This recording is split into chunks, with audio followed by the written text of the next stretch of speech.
Anong mensahe ang kailangan marinig ng mga Libra sa buong buwan ng August 2024? Collective reading nga pala ito. Pwedeng nangyari na o mangyari pa lang. Kung hindi man mag-resonate sa inyo itong magiging reading, eh baka mag-resonate sa someone na kakilala nyo o malapit sa inyo. May mga gender na baka lumabas. Kung hindi fit sa sitwasyon nyo, eh bigyan nyo na lang energy.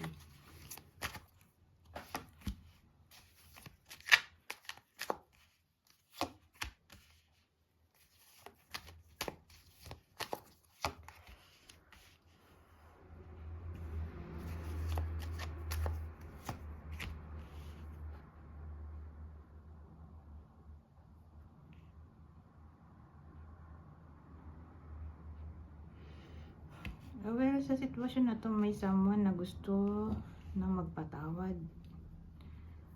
Willing na siya. Parang inaccept na niya na ganito yung nangyari. Hindi na siya galit.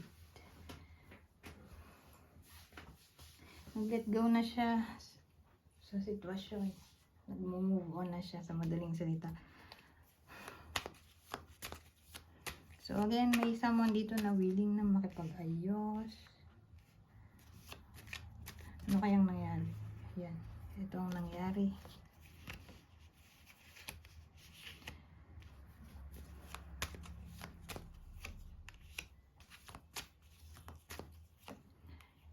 Kasi ito unrequited love. Ito disharmony. Ito player. So pag sinabi mong player, babaero, lalakero, bumaliktad yung ano natin. Ano ba to? 6 of Wands. Success card. Kaya lang baliktad eh. Di failure na. So sa madaling salita, ang anong pinagawa yan? Cheating.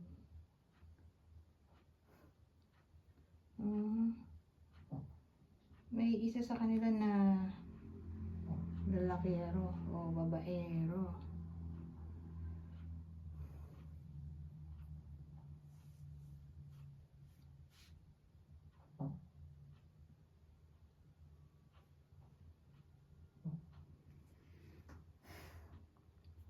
So yun ang nangyayari dito sa kwento.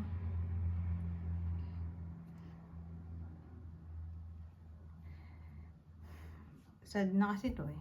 Unrequited love, sadness, pain. Ito, disharmony, disconnection, inequality, incompatibility, unhappy couples. Ito, bad, disappointing news, lack of ideas, planning, defensive player, failure, losing, disadvantage, disgrace, being hunted, ill will. So, cheating. Okay?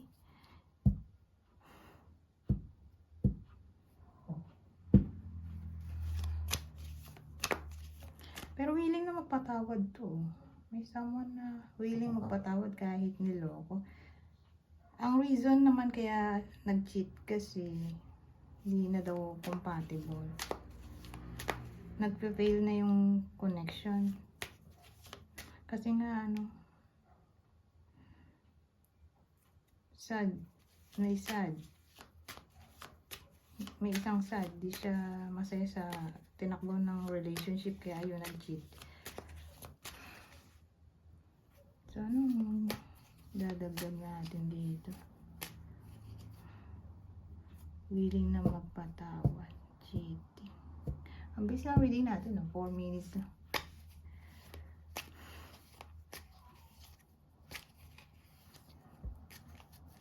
So anong mensahe noong nag-cheat dun sa niloko?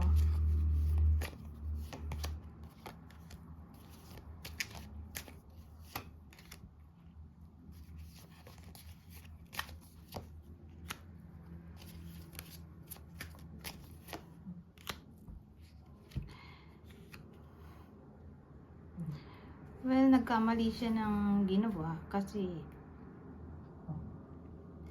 eto, minamalas na siya. Nagkakaroon na ng dilubyo yung buhay niya. Siguro sa topic ng pera o career, yun yung naapektuhan ito.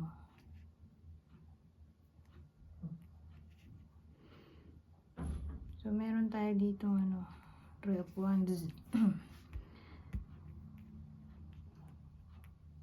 Ano kaya to?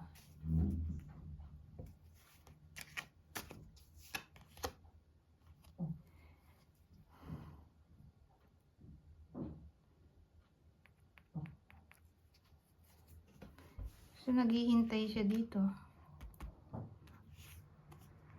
Feeling niya galit pa rin yung puso niya. So, ito yung nagloko, diba? Ito yung mensahe niya dun sa niloko.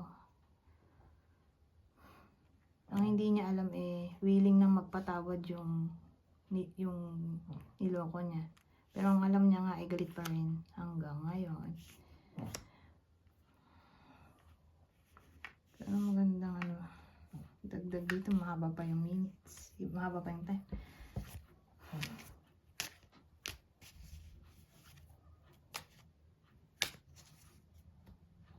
Wala ko may tanong.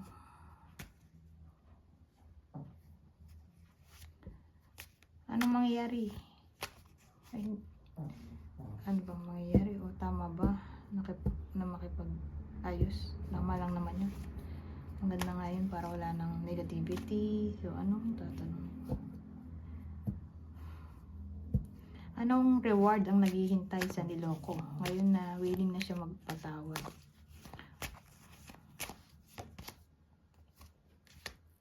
Reward daw. Baligtad din.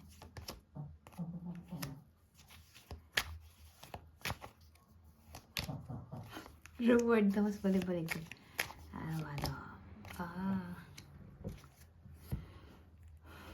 So, anong reward? Ito. May kakayahan na siya na gawing upright tong mga to. Magic. Yeah. Kasi, ito yung nangyayari sa buhay niya ngayon. Mag-e-end na yung mga yan. Okay? Dahil may completion card tayo. So, ano ba yung nangyayari nowadays? Kahirapan o lack of stability?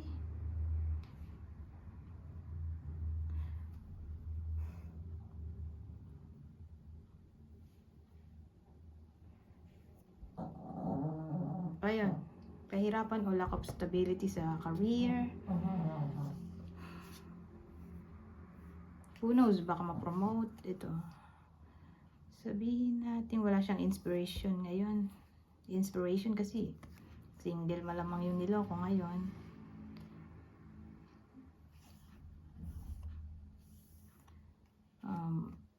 Ayun nga, wala siyang inspiration ngayon. Since may the world tayo, mag-end na to. Magkakaroon na siya ng inspiration. Alam ko, happiness din to eh.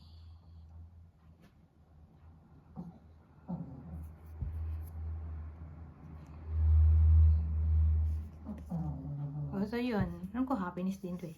Magiging happy na siya.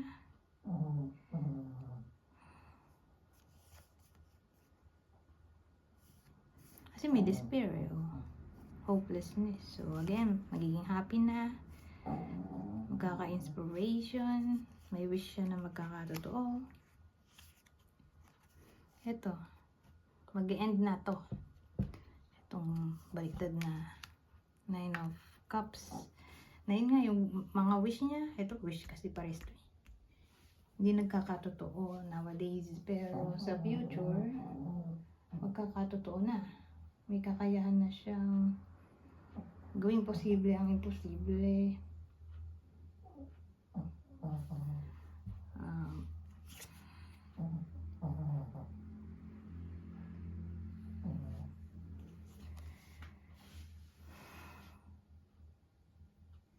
Success abundance. So ito, paparating na to. Success, abundance, prosperity. May ma-achieve siya. Kasi magiging ganito naman eh. E di basahin na lang natin. reward. Ayun. So, yan. Yan yung pwedeng mangyari. Anyways, kuha ko ng 3 card dito. Basahin ko na lang. Extra message para dun sa niloko. When in doubt, ask for guidance. Follow your dreams and help will find you in unforeseen ways. It's okay to have a voice and speak your truth. So, sino yung possible partner dito ng Libra sa kwento na to?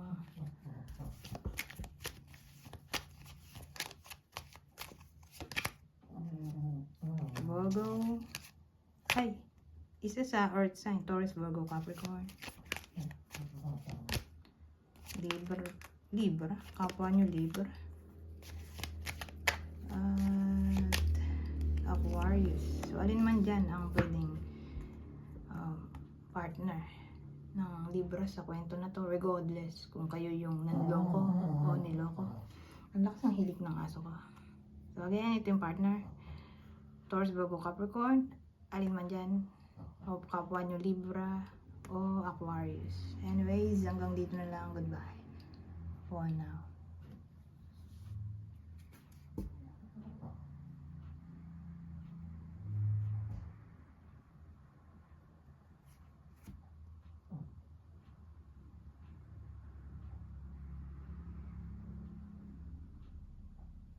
Oh.